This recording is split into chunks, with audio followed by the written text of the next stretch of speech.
안녕하세요. 선생님들 모두 다 접속 잘 하셨을까요? 저는 금일 진행을 맡게 된 건강의학교육센터 이경입니다. 우선 강의 시작 전에 간단한 공지사항 먼저 안내드리도록 하겠습니다. 유튜브 라이브는 크롬 브라우저에 최적화되어 있어 크롬 사용을 권장드리며 개인의 네트워크 환경에 따라 음성과 영상 속도의 차이, 영상 끊김이 발생할 수 있습니다.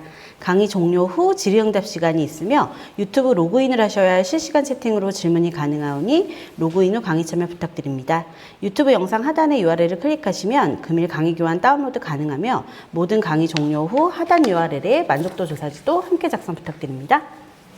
그럼 보건교사 대상 소아성장 클래스룸 1차시 정상사춘기와 성적수준 강의 시작하도록 하겠습니다.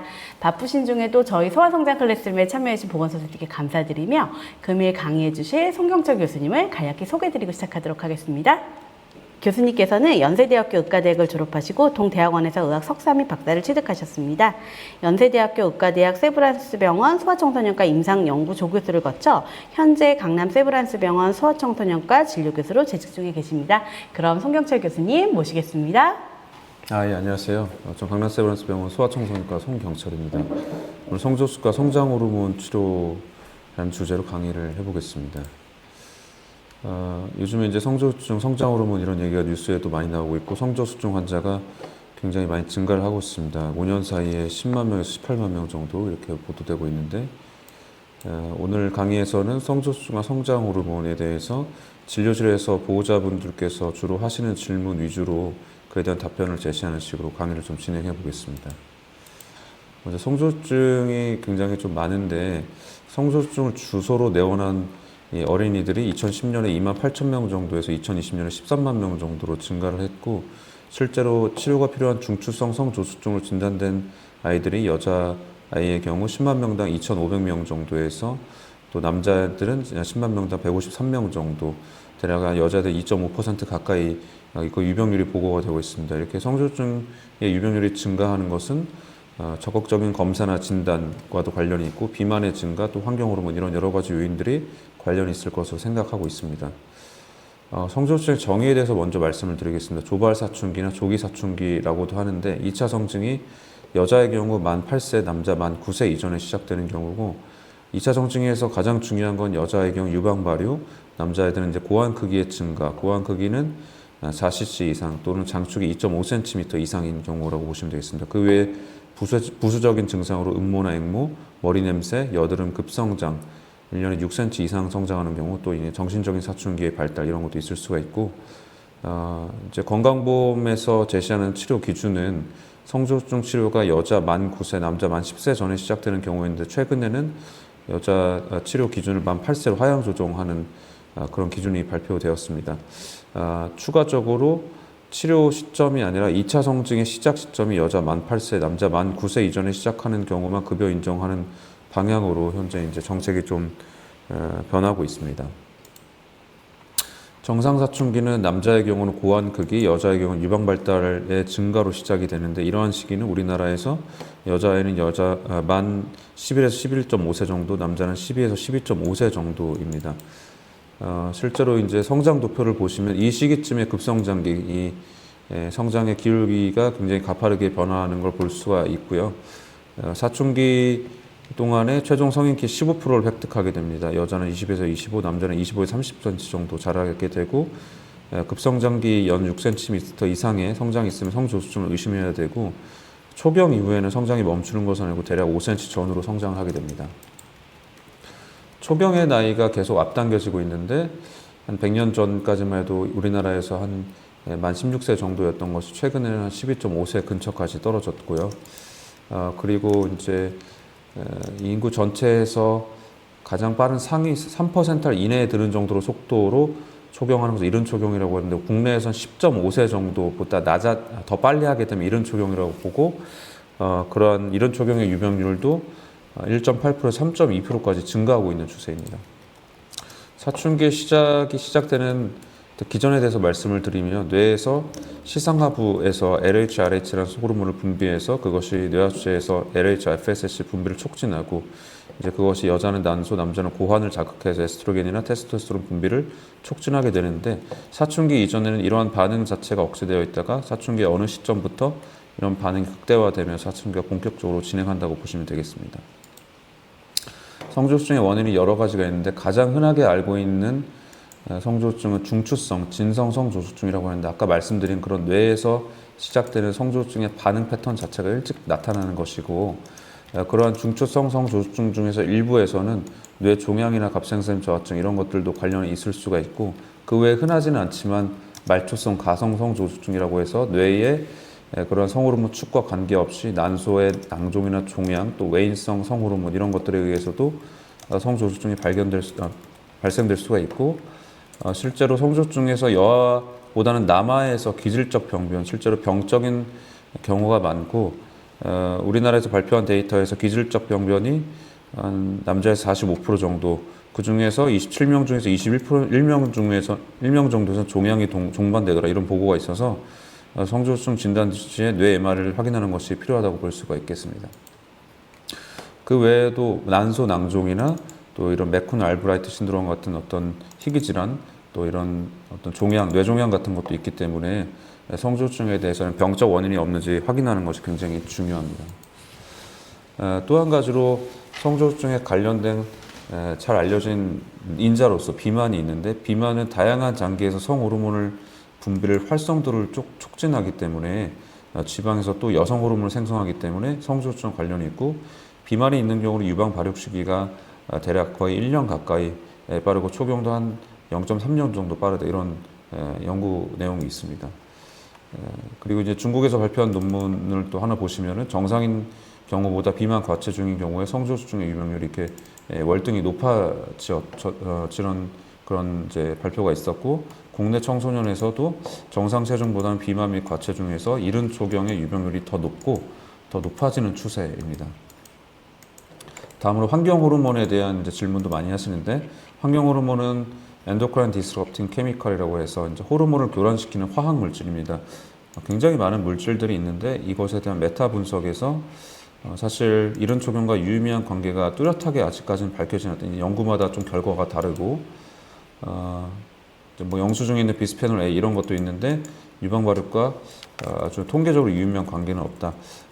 그런데 어쨌든 영향을 뭔가 어떤 방향으로 주는 것 같긴 해서 연구가 더 필요하지만 조심하는 것이 좋겠다 하지만 일상생활에서 노출을 이것을 피하기는 어려운 실정이긴 합니다. 다음으로 이제 성조증 관련된 음식에 대한 질문을 많이 하시는데 우유에 대한 질문을 많이 하시고 모유 수유나 우유는 사춘기 시기와 관련이 있지 않다. 미국 소아과학회지에서 8,300명을 대상으로 한 연구에서 이렇게 밝혀졌고 근데 또 다른 연구에서 보면 모유 수유를 1개월 더 하면 초경이 조금 더 늦어지더라. 분유에 있는 고단백이 어떤 성장 호르몬과 성호르몬에 영향을 주고 또 모유 수유 자체가 비만의 유병률을 낮춘다는 것이 잘 알려져 있기 때문에 이런 것이 관련이 있지 않을까 이런 이론적인 배경이 제시가 되고 있습니다. 그리고 또 다른 메타 분석에서는 하지만 우유나 유제품이나 고기, 콩 이런 것들이 초경과 관련 있지는 않다. 하지만 요거트를 섭취하는 한은 이런 초경이 좀 적었다 이런 보고가 있는데 이건 이제 요거트 자체가 어떤 성호르몬에 큰 영향을 준다기보다는 이런 걸 챙겨 먹는 아이들은 생활 습관이 건강하고 비만이 적기 때문에 간접적으로 영향을 주지 않나 이제 이런 내용들이 있습니다. 성조증을 주소로 이제 병원에 내원하게 되면 몇 가지 검사를 하게 되는데 일단은 여자의 경우 유방 발육이 있는지 남자는 고환 크기 증가가 있는지 확인을 하고 음모나 앵모 채취 이런 히스토리 테이킹을 하고 고려령을 통해서 뼈나이가 얼마나 진행되어 있는지 엑스레이를 확인합니다. 일반적으로 고려령은 누구나 자기 나이하고 조금씩은 차이가 있는데 1년 이상 앞선 경우는 조금 더 의미를 둬야 하고 그리고 성호르몬이 사춘기 수준을 진행했는지 LH나 FSH, 에스트로겐, 테스토스테론도 체크하고 필요한 경우는 조금 더 정밀하게 성호르몬의 자극 패턴을 알아보는 성선 자극 호르몬 자극 검사라는 검사를 시행하게 됩니다. 그 외에도 병적 원인 확인을 위해서 부신 호르몬이나 종양 표지자, 난소라 고환 초음파, 때에 따라서는 MRI를 시행하는 경우도 있겠습니다. 그래서 이제 많이들 또 질문하시는 게 성선 자극 호르몬 자극 검사, 소위 말해서 정밀 검사, 자극 검사라고도 하는데 이거는 뇌에서 사춘기의 반응 자체가 실제 사춘기 수준으로 진행되는지 알아보는 검사고 여기서 자극했을 때 뇌하추에서 분비하는 LH의 피크 레벨이 5 IU/리터 이상일 때에 치료의 급여를 인정하는 그런 우리나라 기준인데 이런 이제 급여 기준일 뿐 절대적인 의학 기준은 아니고 조금씩 논문마다 이 기준치가 다르고 여자 만 9세, 남자 만 10세 전에 시행 및 치료를 시작해야 급여 적용이 가능한데 최근에는 여자의 기준 만 8세로 좀 낮아지는 추세이긴 합니다. 그래서 말씀드렸듯이 이런 치료의 시작 기준 또는 성조증의 자극 패턴에 대한 이런 수치의 기준이 다 논문마다 연구마다 조금씩 차이가 있는데 우리나라의 건강보험 기준은 피크 LH가 5I/리터 이상일 때 치료의 급여를 인정하고 있지만 또 어떤 논문에서는 3.3, 4.1, 높게는 4.9, 6.7, 9.2 이렇게 다양한 기준을 제시하고 있고 사실 성조증은 우리 아이의 생애에서 어느 한순간에 사춘기나 뼈나이 같은 것을 조금 빨리 진행할 수는 있지만 그것이 언제나 빨리 진행하는 것은 아니고 이렇게 좀 천천히 진행하는 성조증 또 급속하게 진행하는 성조증 단순히 가슴만 발달된 조기 유방 발육증 여러 가지 패턴이 있고 스펙트럼이 있기 때문에 이런 실제로 빠르게 진행하는 성조증일 때만 치료가 의미가 있다고 볼 수 있고 그것은 어느 한 검사로만 결론을 내리는 것은 아니고 여러 가지 조건을 고려를 해야 되는데 예를 들어서 가슴 발달이나 고환 단계가 한 6개월 이내에 다음 스테이지로 넘어가는 경우 또 연성장 속도가 6cm 이상인 경우 고령령이 1년 이상 앞서 있는 경우 부모의 키에 비해서 아이의 예상되는 키가 훨씬 작은 경우 또 이 펠빅 소노그래피에서 이런 자궁이나 또 난소의 크기가 커져 있는 경우 그 외 성호르몬이 진행하는 경우 이런 것들을 종합적으로 따져서 실제 치료가 도움을 줄 수 있을지 판단을 하게 됩니다. 그래서 정추성성 조증의 치료가 필요하다고 판단이 되면 이제 치료를 하게 되는데 치료의 목표는 고령령 진행을 억제를 통해서 최종 키의 상승을 노리고 이런 초경을 방지하고 그 외 부인과적인 질환의 위험도를 감소시키는 영향도 있습니다. 치료약제는 GnRH 아고니스트라고 해서 아까 말씀드린 이제 GnRH와 비슷한 그런 작용을 하는 약을 만든 것이고 이런 것들이 이제 사실 우리 뇌에서 분비가 됐을 때 원래는 사춘기의 진행을 더 촉진시키지만 이 약제를 하이포텐시로 했을 때는 그 수용체를 탈감작 둔화시켜서 오히려 억제가 되는 원리입니다. 치료 시기는 뭐 다른 여러 가지 조건들도 고려를 해야겠지만 고령령이 여자 12세, 남자 한 13세 정도까지 치료하는 것이 일반적인 치료 시기고 한 달에 한 번 맞는 주사로 시작해서 최근에는 3개월에 맞는 주사 치료가 점점 늘어나는 추세인데 그 차이는 효과나 부작용은 비슷하지만 용량이나 바늘 두께 차이가 있어서 3개월 제형이 조금 더 편하지만 조금 더 아플 수는 있다. 이렇게 알고 계시면 되겠습니다. 그래서 이제 국제 소아 내분비 가이드라인에 보시면은 반드시 치료해야 하는 경우는 여자가 만 7세, 남자 만 9세 미만의 테너 스테이지가 사춘기 이 발달 단계가 3단계 이상인 경우 또는 아까 말씀드렸듯이 급격하게 진행하고 있는 경우 9세 전에 초경을 한 경우는 반드시 치료를 해야 되고 그렇지 않은 경우는 이런 여러 가지 크라이테리아를 종합적으로 판단해서 치료 여부를 결정하는 것이 필요하겠다. 이렇게 권고를 하고 있습니다.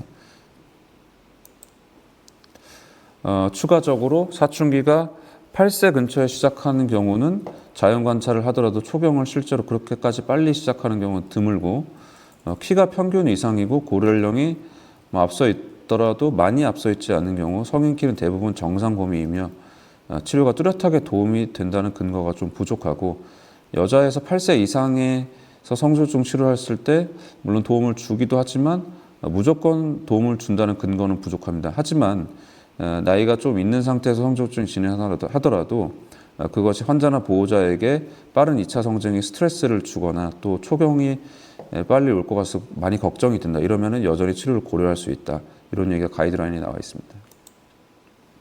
그래서 성조증을 치료하게 되면은 키 크는 속도가 조금 줄어들지만 또 키 크는 시간이 좀 늘어나기 때문에 최종 키에 이득을 주는 것으로 알려져 있는데 치료하면 키가 잘 안 크는 것 아닌지 이런 질문을 많이 하시는데 말씀드렸듯이 치료를 하지 않게 되면 성장 속도가 사춘기 수준으로 급격하게 진행해서 이제 급성장이 오게 되는 것인데 치료를 하게 되면 급성장기의 성장 속도가 다시 어린이의 성장 속도로 돌아가게 됩니다.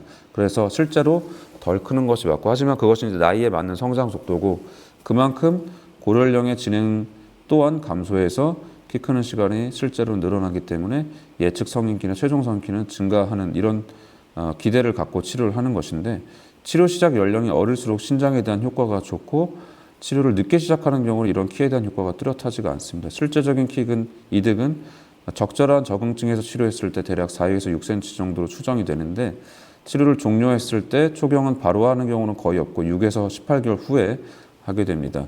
많은 연구에서 적절한 치료 후에 최종 키에 이득을 주었으나 늘 그런 것은 아니기 때문에 이 치료를 한다고 해서 반드시 키에 이득을 주는 것은 아니고 저희 연세대학교에서 발표했던 연구 결과를 보면 치료 종료 1년 후에 예상 키가 약 0.4 표준 편차 정도 상승하더라 이런 결과를 발표한 적이 있습니다. 이제 부작용에 대해서도 많이 걱정하시는데 성조수증 치료제는 FDA 승인된 지가 상당히 좀 오래됐습니다. 한국에 들어온 지도 벌써 20년 가까이 됐고요. 장기적인 부작용은 거의 없는데 단기적인 부작용은 다른 주사 제제와 마찬가지로 주사부의 통증이나 염증이나 알러지 반응이나 또 염증이 심한 경우에 이제 무균성 농염까지 진행하는 것으로 알려져 있는데 무균성 농염은 1% 이하에서 발생하는 것으로 알려져 있고 아무래도 성호르몬에 영향을 주기 때문에 불임에 대한 어떤 우려를 하시는 분들도 계시는데 성조수증이 있을 때 오히려 치료를 받지 않은 여아가 불임의 위험도가 더 증가하더라 이런 이제 얘기가 있고 또 비만이 증가하지 않냐 이런 얘기가 있는데 비만은 사춘기 성조수증 시작 시기에 이미 존재하고 있고 이 치료를 위해서 악화되지는 않는다 이렇게 알고 계시면 되겠습니다. 실제 케이스를 좀 간단하게 말씀드리면 6세 여자아이가 내원했는데 이미 가슴 단계가 3단계였고 5단계가 성인이라고 생각하시면 됩니다.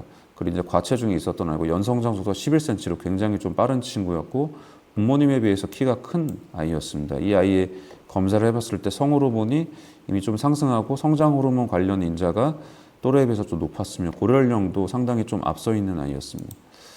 그래서 이 아이에게서 조금 더 정밀한 검사를 확인하기 위해서 자극 호르몬 자극 검사를 시행했고 거기서 이제 호르몬의 자극 패턴 자체가 사춘기로 진행하고 또 이제 자궁 초음파에서 자궁 크기나 난소 크기가 또래에 비해서 더 커서 사춘기 상태로 진행한 소견이 보여서 진행성 성조수증으로 판단하고 나이가 많이 어린 상태에서 성조수증이 생겼을 때는 뇌질환이 동반될 수가 있기 때문에 뇌하수 MRI를 확인했는데 거기서 이제 무록 소견이 확인이 됐습니다. 라트게 클레프트 시스테라고 하고 그리고 이제 성조수증 치료를 시작한 케이스였습니다. 다음으로 성장과 성장 호르몬에 대해서 또 말씀을 드리겠습니다. 성장 관련해서는 또 이제 질문 위주로 좀 구성을 했는데 요즘 애들은 다 크지 않나요? 이제 우리 아이들만 내 아이만 작은 것 같다 이런 말씀을 많이 하시는데 실제로 우리나라 성인 평균 키는 30년째 더 이상 크지 않고 있습니다. 90년대의 이 성장 곡선과 최근에 발표된 성장 곡선을 비교했을 때 여기 보시면 18세 성장이 멈춘 사람들의 키는 30년째 동일하고 다만 그래프의 변화 패턴을 보시면은 성장이 조금 더 빨리 일어나고 조금 더 빨리 멈추는 것을 그런 변화 패턴을 좀 볼 수 있습니다. 중간 키가 남자 174, 여자 160 초반 정도고 이건 앞으로도 더 크지 않을 것으로 생각하고 있습니다. 그리고 이제 키에서 유전적인 부분이 얼마나 큰지 또 궁금해 하시는데 부모 중간 키라는 개념이 있어서 아버지 어머니 키를 더한 다음 13을 남자에선 더하고 여자에선 빼서 2로 나눈 값이 부모 중간 키인데 대부분은 이 키에서 10cm 이내에서 결정이 됩니다. 따라서 이제 부모의 키에서 또 많이 벗어나기는 좀 어려운데 하지만 이제 부모가 작다고 해서 아이 키가 작은 것이 당연하다고 여기면은 안 되고 부모가 갖고 있던 어떤 유전적인 성장 호르몬의 문제가 아이한테 유전된 것은 아닌지 그런 또 평가가 필요합니다. 실제로 키가 하위 3% 이하인 경우 성장 호르몬 결핍증 같은 다양한 성장 질환이 있을 수가 있고 이제 그 유럽 쪽에서 일란성 쌍둥이나 이란성 쌍둥이를 비교해 봤을 때 키의 상관도 코릴레이션 자체가 일란성 쌍둥이는 약 90% 정도, 이란성 쌍둥이는 50% 정도라서 키에선 사실 타고난 분이 굉장히 크고 실제로 한 70%에서 80% 정도 되지 않나 이렇게 생각을 하고 있습니다. 그래서 이런 키와 관련된 유전자 연구가 계속 진행이 되고 있고 실제로 이제 요즘에 유전학이 많이 발달하고 있기 때문에 유전자에서 어떤 문제가 발견되면 뭐 예방적으로 유방 절제를 한다든지 이런 케이스도 생기고 있는데 이제 저희 세브란스 병원에서 이런 것들도 연구를 좀 진행하고 있는데 아직도 많이 데이터가 부족해서 유전자에 대한 연구는 앞으로도 많이 필요합니다. 키를 크게 하기 위한 노력으로 어떤 것을 할 수 있을까? 이제 저희 소아내분비 학회에서 제시하는 성장 5계명인데 이제 쉽게 말해서 상식적으로 건강한 생활 습관을 유지하는 것입니다. 이 성장 호르몬이 성장판에 자극해서 성장을 촉진하고 또 성장 호르몬이 성장을 촉진하고 이게 다들 알고 있는 것인데 그럼 성장 호르몬을 더 늘리려면 자연적으로 어떤 노력을 해야 될 것인가. 우리 소아내분비학 교과서에 보면은 수면이나 영양, 운동, 스트레스 등과 연관이 있다 이렇게 돼 있는데요.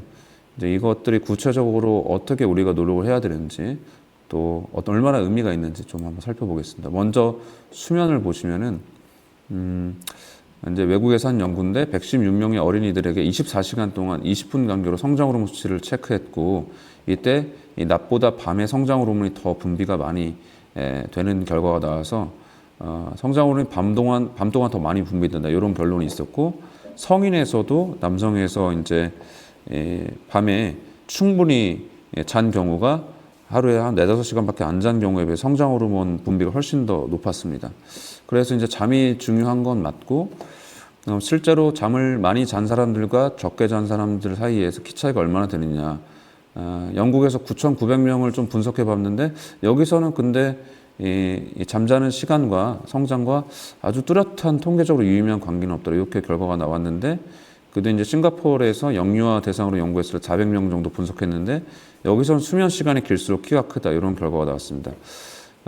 미국 수면협회에서는 초등학생은 9시간에서 11시간 정도, 중고등학생은 8에서 10시간 정도 수면을 권장하고 있는데 실제 우리나라 청소년 수면 시간은 7시간 정도로 굉장히 부족한 실정입니다. 다음으로 이제 운동을 보겠습니다. 운동이 성장 호르몬 분비를 촉진시키는 것은 굉장히 잘 알려진 사실인데 어떤 종류와 강도의 운동이 성장 호르몬 분비를 가장 적절하게 촉진시키는지는 아직은 명확하지가 않습니다.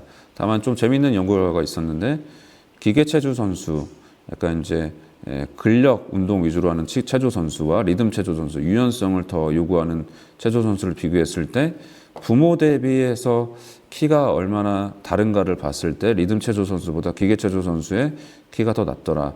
특히나 기계 체조 선수는 운동을 더 많이 할수록 체중 키가 작았다. 이런 걸 이제 추정해 봤을 때 물론 어떤 이제 리듬 체조 선수가 키가 큰 아이들이 유리하기 때문에 더 많을 수도 있겠지만 키 큰 아이들이 무리한 운동이나 근력 운동은 성장에 방해가 될 수도 있다. 이런 결론을 얻을 수가 있고 실제로 우리가 이 뼈에 물리적인 스트레스를 계속해서 가했을 때 약간 미세골절 같은 것도 발생할 수 있고 미세하게 성장판의 손상도 일어날 수 있지 않나 이런 이론들이 제시되고 있습니다.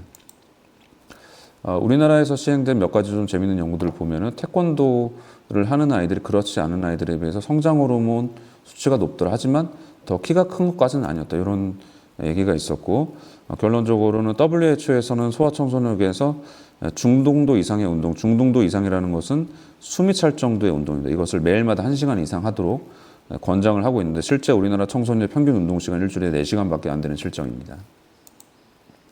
다음으로 이제 우유 얘기는 옛날부터 또 많이 나오고 있는데 미국인 6,700명을 대상으로 이제 분석해 봤을 때 우유 섭취량에 키와 관계가 있더라.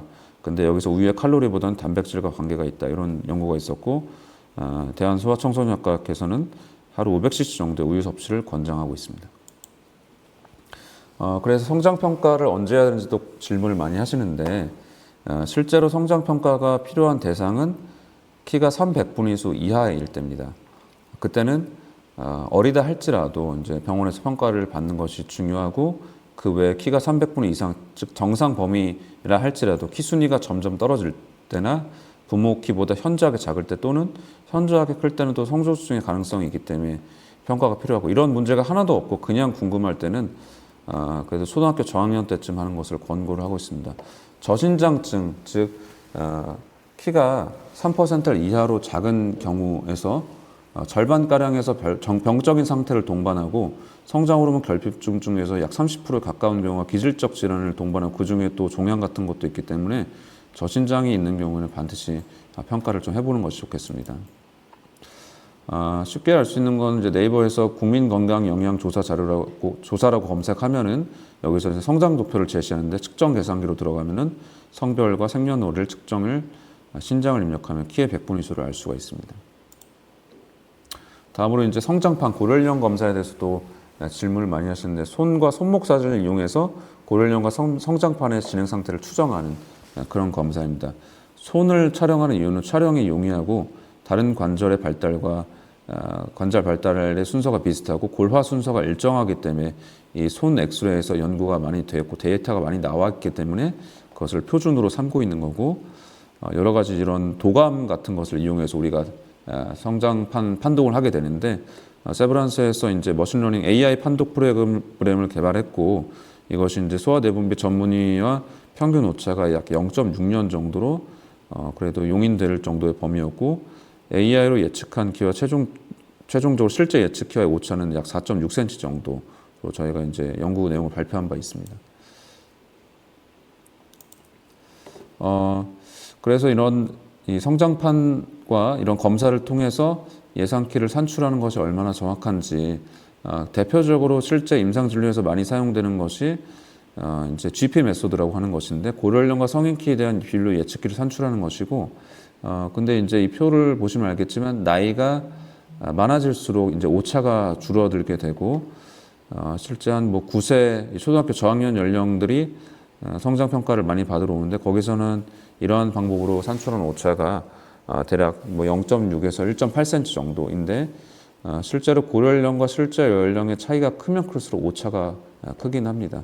그래서 이런 것들은 이제 시리얼하게 보면서 좀 추적을 해야 되고 그래서 여러 가지 평가를 받고 나서 성장 호르몬 치료가 필요한 경우는 이제 치료를 시작하게 되는데 뇌하 수치에서 나오는 성장 호르몬을 이제 똑같은 식으로 만들어 놓은 게 이제 성장 호르몬이고 제조합 DNA를 이용해서 대량 생산해낸 성장 호르몬. 예전에는 이제 사람에게서 실제로 성장 호르몬을 추출해서 투여했는데 그때 이제 감염병, 광우병 같은 것이 이제 감염이 돼서 그 치료는 중단이 됐고 제조합 DNA 기술을 이용해서 지금 대량 생산을 하고 있고요. 그것이 이제 85년도에 FDA 승인돼서 그 이후로 이제 오랫동안 쓰이고 있습니다. 성장 호르몬이 계속 형태가 좀 변해왔지만 지금의 성장 호르몬은 인슐린 주사와 비슷하게 생긴 피하 주사, 피하 지방층에 맞는 주사고 일주일에 6일 내지 7일을 맞는 주사가 가장 대중적으로 사용이 되고 있습니다. 보호자가 인슐린 주사하는 것처럼 교육을 받고 직접 주사를 시행하게 되고 최근에 화이자에서 일주일에 한 번 맞는 주사도 국내 출시가 됐는데 이 경우는 성장 호르몬 결핍증에 한해서 치료가 시행되고 있습니다. 치료하면서 성장 반응이나 체중, 검사 결과를 기반으로 용량을 조절하게 되고요. 그래서 성장 호르몬이 얼마나 효과가 있는지 많이 궁금해 하실 텐데 근본적으로 성장 호르몬은 저신장즉, 즉 키가 하위 300분의 1수 미만인 아이들을 위한 치료제입니다. 이 경우에 여러 가지 질환인데 성장 호르몬 결핍증, 특발성 저신장, 터너 증후군, 부당 경량화. 부당 경량화는 출생 체중이 300분의 1수 이하인 경우인데 따라잡기 성장을 하지 못한 경우이고 또 신부전과 같은 만성 질환이 있는 경우, 프라드-윌리 증후군이나 누난 증후군처럼 유전 질환이 있는 경우입니다. 이런 저신장증 환자에게 성장 호르몬 치료는 반드시 필요한데 정상 키, 즉 키가 300분의 1수 이상인 경우는 의학적으로는 치료 대상이 아니며 사실 이런 경우는 효과가 아주 확실하다고 볼 수는 없습니다. 효과 자체의 편차가 굉장히 크고 하지만 성조수증으로 인해서 최종 예상키가 매우 작을 것으로 예상될 경우에는 성장 호르몬 치료가 최종키 향상에 좀 도움 줄 수 있다. 이런 의학적인 근거는 있습니다. 실제로 성장 호르몬 결핍증 아이들을 봤을 때 이 친구들은 생애 어느 순간에서라도 1년에 4cm 이상은 크지 않는 친구들인데 2년 치료 이후에 치료 전에 비해서 성장 속도가 2배에서 4배 증가한다. 터너 증후군 아이들은 최종 키가 평균적으로 144cm 전후인데 적절하게 치료했을 때 150cm 이상이 될 수 있다. 부당 경량 아이들도 역시 여자애들은 대부분 150 이하, 남자애들은 160 중반 이하가 되는 친구들인데 치료를 적절하게 했을 때 최종 키에 딱 6cm 가까운 정도 이득이 있다. 이런 연구들이 있고 질병 없이 단순히 키만 작은 경우를 특발성 저신장으로 하는데 이런 경우에서도 효과가 입증이 되어 있습니다. 특발성 저신장 아이, 남자아이에서 적절하게 치료했을 때 키에 약 7cm 정도 가까운 이득이 있다. 그리고 우리나라 연구 데이터를 봤을 때 연 성장 속도가 치료 전에 약 5.6cm 정도였던 아이들이 6개월 치료했을 때 1년 성장 속도가 2배 가까이 증가한 이런 데이터가 있고 또 국내 12개 병원에서 이 성장 호르몬 치료한 아이들을 분석했을 때 6개월 후에 6개월 치료 후에 연성장 속도가 치료군에서는 10cm 정도였는데 치료받지 않은 군에서는 5.7cm 정도로 치료했을 때 약 2배 정도 처음에는 성장 속도가 증가하는 것으로 이렇게 데이터가 발표되었습니다. 그리고 이제 성소수증 치료를 하면서도 성장 호르몬 치료를 병행할 수가 있는데 이제 세브란스 연구 데이터에서 보면은 성조수증 환자에게서 1년간 성조수증 치료와 성장 호르몬 치료를 함께 했을 때 예상 키가 약 3.5cm 정도 증가했다, 이런 내용을 저희가 발표했고, 또 이탈리아에서 발표한 연구 내용을 보면 성조수증 치료만 했을 땐 예상 키에 유의미한 증가가 없었는데 성조수증과 성장 호르몬 치료를 함께 했을 때 유의미한 증가가 있었다, 4.6cm 정도, 이런 연구 결과를 발표한 적이 있습니다. 다음으로 성장 호르몬 치료의 부작용에 대해서 말씀을 드리겠습니다. 85년도에 FDA 승인된 이후로 벌써 한 40년 가까이 된 치료제인데, 메타 분석으로 발표된 것만 해도 벌써 23만 명 이상 임상 데이터가 있어서 굉장히 어느 정도 안정성이 입증된 치료라고 보시면 되겠는데, 그럼에도 불구하고 주의하는 것이 굉장히 중요하고, 이 성장 호르몬이 키를 성장시킬 뿐만 아니고 세포 성장을 유발하기 때문에 종양의 위험성이 증가하지 않나라는 의문이 계속 제시되어 왔는데, 지금까지 연구 결과를 종합해 봤을 때는 성장 호르몬이 종양의 위험이 원래 없는 사람에게 종양의 위험도를 증가시키지는 않지만 종양의 과거력이나 종양의 위험군에서는 좀 위험성을 증가시킬 수 있다, 이렇게까지 결론이 나 있고, 또 두개 내 압력을 상승시켜서 두통이나 구토를 일부에서 유발시킬 수 있지만 이런 것들은 약을 중단하면 회복이 된다. 그리고 성장 호르몬 자체가 우리 신체에서 혈당을 높이는 기능을 하는데, 그렇다 보니까 당뇨의 위험인자, 여기서 이제 비만도 포함이 됩니다. 이런 것들을 가진 아이들에게서는 혈당이 올라가는 그 위험성이 증가할 수 있다, 이렇게 이제 돼 있기 때문에 이런 위험 요인이 있다면 개선을 좀 해준 상태에서 성장으로 하는 것이 좋겠고, 척추측만증이 기존에 없는 사람에게서 척추측만증을 새롭게 만들지는 않는 것 같지만 척추측만증이 기존에 있는 사람에게서는 그것을 악화시킬 수 있는 우려가 조금 있다. 그래서 모니터링이 필요하다. 그리고 갑상선 기능이 일시적으로 떨어질 수 있지만 이 경우에 성장 호르몬을 중단하면 갑상선 기능이 원래대로 회복이 된다. 그래서 결론적으로는 건강한 아이에서만 안전한 치료가 가능하고, 성장 호르몬 치료 전에 아이의 건강 상태를 알아보는 기본적인 검사가 필요하고, 또 치료하면서도 주기적인 검사가 굉장히 중요하다고 볼 수 있겠습니다. 그래서 성장 호르몬 치료를 하는 동안에는 키 변화를 모니터링하고 혈당이나 또 당화혈색소 호르몬 검사, 갑상선 호르몬이나 성장 호르몬 관련 인자들, 그리고 고려연령과 성장판을 통해서 예상키가 어떻게 변하는지 잘 모니터링하시는 게 중요합니다. 실제 성장 호르몬 치료했을 때 성장 호르몬 결핍증, 키가 3% 이하인 아이들이 치료를 적절하게 했을 때 이렇게 정상 범위로 올라가는 경우도 있고, 심지어는 이렇게 굵은 선 평균 이상으로 키가 잘 크는 경우도 있습니다. 그래서 마지막으로 이제 정리한 내용을 말씀드리면은, 성조수증이 많이 증가하고 있는 여자에서 2.5% 이상 정도로 많이 증가했고, 성조수증 증상으로 가장 중요한 것은 여자는 유방 발육이 8세 이전에 시작되는 경우, 남자는 고환 비대가 9세 이전에 시작되는 경우, 그 외에 부수적인 증상으로 체모나 머리 냄새, 여드름 급성장은 1년에 6cm 이상 성장하는 경우고요. 그리고 진찰을 하고 고려연령이나 호르몬 검사를 하는 것이 필요한데, 때에 따라서는 성선 자극 호르몬 자극 검사를 통해서 이 치료가 필요한지 판단하고, 치료를 하는 경우는 GnRH 아고니스트를 통해서 치료하게 되는데, 여자는 만 8세, 남자는 만 10세 이전에 치료해야 건강보험 적용을 받을 수가 있고, 한 달에 한 번 맞는 주사, 3개월에 한 번 맞는 주사가 있는데, 3개월에 한 번 맞는 주사가 더 편하긴 하지만 조금 더 통증이 있을 수는 있지만 효과나 부작용 거의 대등하다고 보시면 되고, 치료 종료 시점은 여러 가지 요인을 고려해야 되지만 일반적으로는 여자는 고려연령이 12세 정도, 남자 고려연령 13세 정도까지 치료한 후에 종료하는 것이 권고사항이고, 종료 후에 한 6에서 18개월 후에 적용하는 경우가 대부분입니다. 다음으로 이제 성장 평가의 시기에 대해서는 키가 300분위수 이하인 경우는 가능한 빨리 좀 평가를 해보는 것이 중요하고, 그 외에는 부모 키보다 훨씬 작거나 클 때, 또는 키 순위가 지속적으로 감소할 때, 이런 문제가 아무것도 없는 경우는 초등학교 들어갈 때쯤 평가하는 것을 권장합니다. 성장 호르몬 치료는 근본적으로는 저신장증, 즉 키가 300분위수 이하인 아이들을 위한 치료이지만 정상 키에서도 가능하긴 하지만 건강한 아이에서만 안전한 치료가 가능하기 때문에 이런 문제가 없는데 잘 모니터링하는 것이 중요하고, 성조증과 저신장 모두 질환의 초기 증상일 수 있기 때문에 실제로 키가 꼭 크지 않아도 된다고 생각할지라도 질병이 있어서 키가 작거나 성조증이 있는 것은 아닌지 확인이 필요하고, 이제 그것에 대해서 부모님들과 선생님들의 많은 이런 주의가 필요하다고 볼 수가 있겠습니다. 네, 제 강의는 이것으로 마치도록 하겠습니다. 네, 이제부터 질의응답 시간 갖도록 하겠습니다. 채팅창에 질문 써주시면 순차적으로 답변 드리도록 하겠습니다. 보건선생님들께서 채팅창에 기재하시고 저희 방송에 올라오는데 조금 시간이 걸려서요. 좀 기다려 보도록 하겠습니다. 네, 올라와서 바로 시작하도록 하겠습니다. 성조숙증 치료 고려 기준으로 9세 이전 초경 시작한 경우가 있었고 치료 목표에 이른 초경 방지가 있었기에 상기 증상자의 경우 본 치료 목표는 제외될 것 같다는 생각도 듭니다. 이렇게 이미 초경을 시작한 이후 치료를 받는 경우 이미 시작한 월경이 중단되고 치료 최종 종결 이후 6에서 18개월 이후에 다시 월경을 시작하게 되는 것인지 치료 과정과 사례가 궁금하다고 질문 주셨습니다. 상기 증상자가 누구를 말씀하신 거죠? 이 위에 9세 이전에 초경을 시작한 경우를 말씀하시는 것 같습니다. 제가 질문이 정확하게 네. 이해가 안 되는데요. 자, 이거는 초경을 시작한 이후 치료를 받는 경우에 대해서 답변 주시면 될 것 같습니다. 네. 네, 네. 뒷부분에.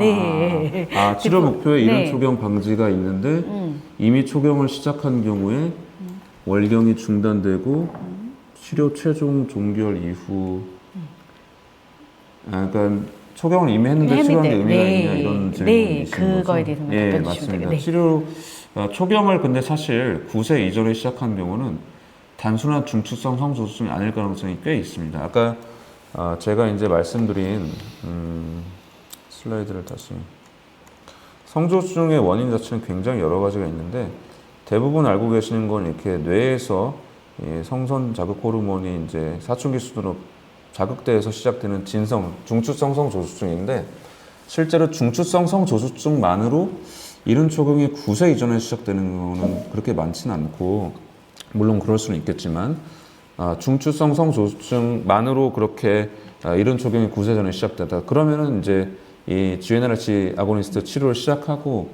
그렇게 되면은 초반에는 오히려 또 질출이 지속될 수 있습니다. 왜냐하면 이제 생리라는 것은 아시겠지만은 자궁 내막이 이미 부풀어 오르는 게 이제 피로 빠져나오는 거거든요. 그래서 이미 생성된 부분은 성호르몬을 억제했을 때 이제 그게 더 빠져나올 수 있고 일시적으로 그런 현상이 한 2-3달 정도까지도 있다가 그 이후는 새롭게 자궁 내막이 생성되지 않기 때문에 결국에는 이제 생리가 억제되고 그런 경우에도 실제로 고령령이 한 12세 정도 여자에서 이렇게 하고 중단하게 되는데 그런 아이들은 너무 일찍 시작했기 때문에 다른 아이들하고 똑같이 치료하게 되면 치료하더라도 생리가 다른 애들보다 더 빠를 수도 있어서 조금 더 오래 치료하기도 하고 또 이런 경우에 또 병적인 원인에 대한 고려가 굉장히 또 중요합니다. 네, 다음으로는 아이들에게 유튜브나 틱톡 등 미디어 노출도 호르몬과 관련하여 성조숙증에 영향을 줄 수 있나요? 라고 질문 주셨습니다. 교수님, 저기 질문 여기구나. 네. 하나씩 나옵니다. 직접적으로 영향을 준다고 보기는 어렵고요. 유튜브나 틱톡을 봄으로 인해서 신체 활동이 줄어들고 비만이 증가한다면 그건 영향을 좀 줄 수 있습니다. 네, 다음으로는 한하영 선생님께서 성장호르몬 주사의 치료 기간은 언제까지인가요? 주변에서 보면 주로 초등 저학년 때 시작해서 초등 졸업하면서 같이 주사도 종료하던데 종료 시점은 어떻게 정하는 건지요? 라고 질문 주셨습니다. 네, 일단은 치료가 가능한 기간을 물어보신다면 성장판이 완전히 닫히기 전에서 약 반년 정도 전까지 성장판이 완전히 닫히는 시점 정도까지가 하긴 좀 어렵고요. 그래도 한 반년 이상은 좀 열려있어야 효과를 좀 기대할 수 있는데 나이가 들면 들수록 효과는 떨어집니다. 이제 그건 치료 가능 기간이라고 보시면 되고 치료를 해야 하는 기간이라고 생각한다면은 아까 말씀드렸듯이 병적인 저신장 키가 3% 이하인 경우는 치료를 그때까지 해야 되는 게 맞고 정상 키인데 미용적인 목적으로 부모님이 원하는 키나 아이가 원하는 키가 좀 높은 경우에 치료하는 경우는 그때까지 해야 되는 건 아니죠. 그건 이제 본인이나 가족들이 만족할 때까지 하는 겁니다. 네, 다음으로는 윤현정 선생님께서 성조숙증 치료 종료 기준이 고연령 여아 12세, 남아 13세까지 치료 후 종료된다고 하셨는데요. 대략 평균적인 기간은 어느 정도인지 궁금합니다. 또 치료 종료 기준에 도달하지 않았는데도 치료를 중단하는 경우 별다른 문제는 없는 건지도 궁금합니다. 라고 질문 주셨습니다. 평균적인 치료 기간은 언제 시작하는지가 다 다르기 때문에 뭐 그거는 사람마다 다 다르고 치료 종료 기준에 도달하지 않은데도 치료를 중단하는 경우, 이제 이 고령령 여아 12세, 남아 13세라는 거는 또 여러 가지 고려 조건 중에 하나일 뿐이라서 실제로 사실 다른 여러 가지 조건들도 고려를 해야 됩니다. 그것까지 여기서 좀 말씀드리기는 어려울 것 같고요. 치료를 종료 기준, 결국 주치의가 판단했을 때 치료를 종료해야 되는 시점, 종료해도 되는 시점 이전에 환자가 자의적으로 치료를 중단하는 경우 때에 따라서는 다시 또 사춘기가 빨리 가서 성장판이 빨리 닫히게 되는 그런 사태가 또 발생할 수가 있겠죠. 네, 다음으로는 성저숙증과 다낭성 증후군은 관련이 있을까요? 라고 질문 주셨습니다. 비만이 결국에 매개체가 될 것 같은데 아까 말씀드린 성저숙증에서 우리가 노력으로 바꿀 수 있는 유일한 팩터라고 보시면 비만과 과체중, 체지방량의 증가라고 볼 수가 있고 또 다낭성 증후군도 결국 이제 핵심이 비만과 인슐린 내성이기 때문에 그런 면에서는 좀 연결되는 부분이 있다고 볼 수 있겠습니다. 네, 다음으로는 박혜인 선생님께서 성호르몬 억제 치료의 경우 시작하고 1년이 되기 전 개인 사정으로 치료를 중단하면 부작용이 있나요? 라고 질문 주셨습니다.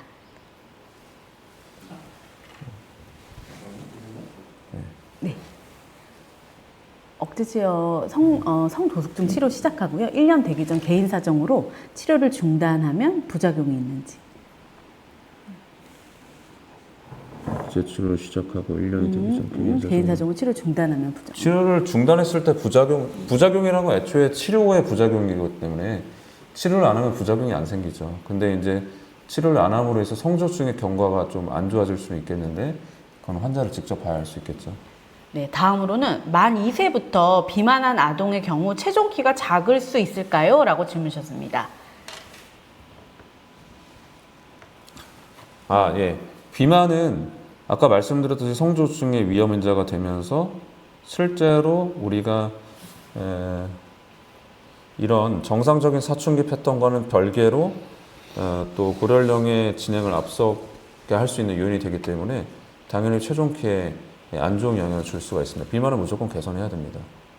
네, 다음으로 유현주 선생님께서 영유아 검진 때 항상 키가 제일 뒤에 있는 아이가 추후에 성저숙증이 될 확률이 클까요? 라고 질문 주셨습니다. 영유아 검진 때 항상 키가 큰 제일 사람을 말하는 거겠죠? 키가 제일 뒤 네, 그거는 반드시 그런 건 아니고 부모님이 크면 당연히 아이가 클 수 있으니까. 네, 다음으로 송경은 선생님께서 12년 전쯤 초등학교 4, 5학년 저신장증 남매가 호르몬 치료를 받았는데 연 10cm 이상 키가 자랐습니다. 그런데 턱, 손가락 끝이 뭉뚱하고 길어진 느낌이 들었는데 그런 말단 비대 같은 부작용이 있을 수 있나요? 라고 질문 주셨습니다. 너무 개인적인 질문보다는요, 조금 더 일반적인 질문을 해주시면 좋을 것 같습니다. 제가 그 환자는 좀 직접 봐야 알 수 있는 거라서.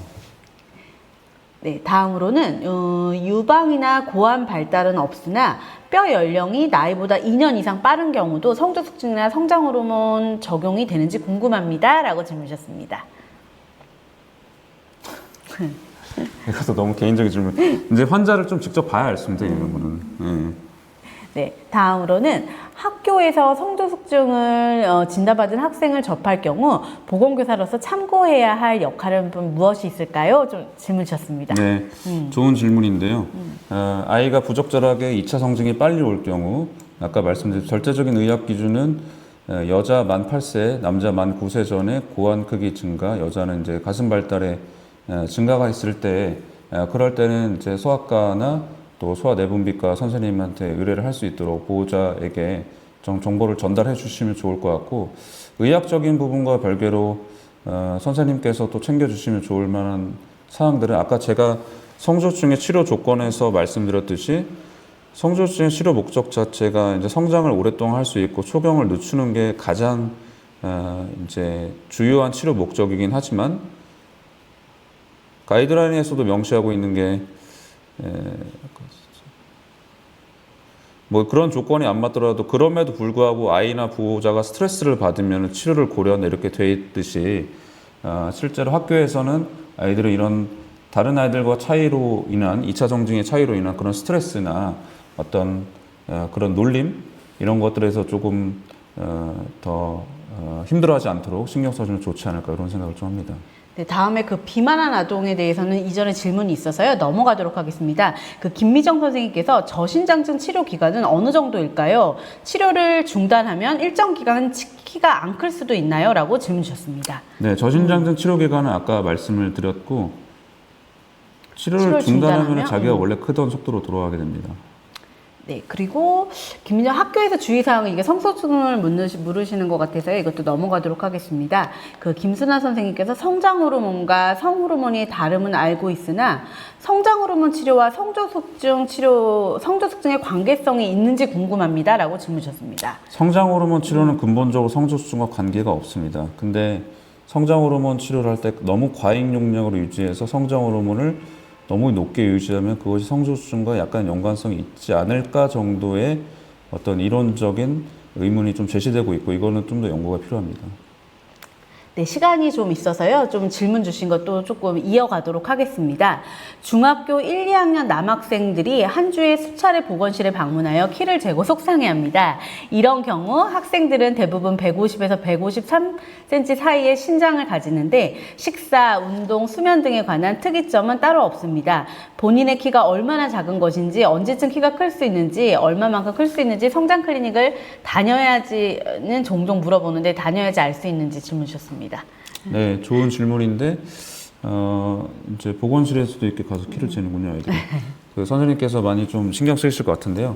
아까 말씀드렸듯이 화면을 보시면은 국민건강영양조사라고 네이버나 검색 엔진에서 검색을 하면 거기서 성장 도표를 제공을 하고 있습니다. 여기 측정 계산기에 들어가면 아이 이제 생년월일이나 또 키, 성별 이렇게 입력하면 본인의 이제 키 퍼센테이를 알 수가 있습니다.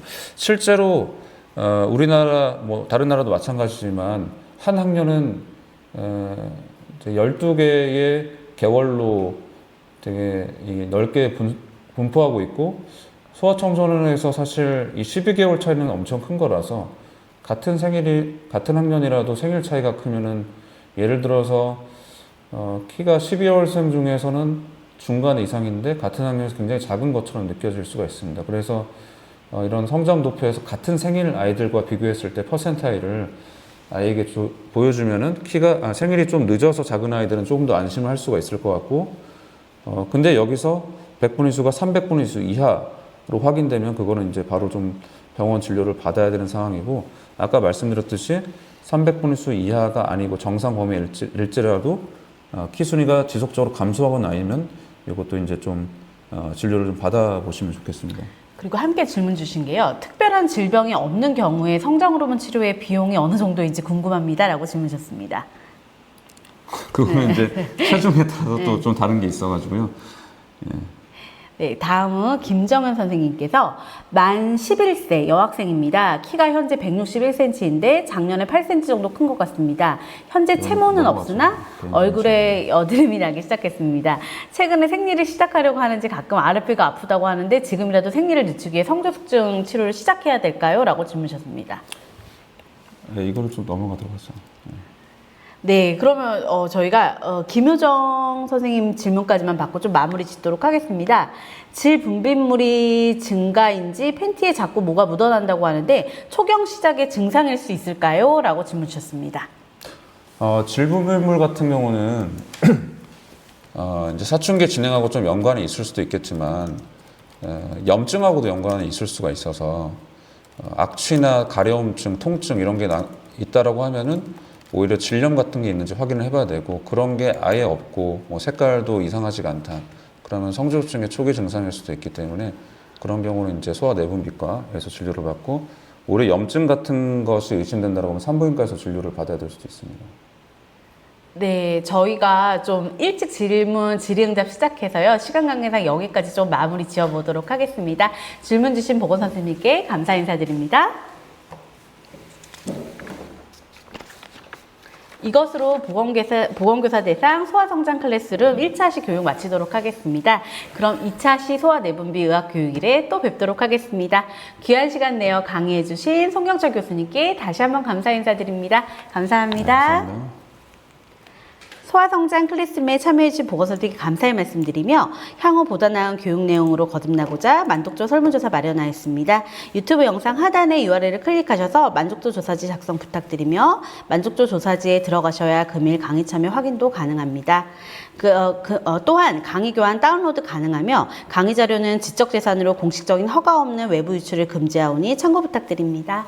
이것으로 보건교사 대상 소아성장 클래스룸 모두 마치도록 하겠습니다. 감사합니다.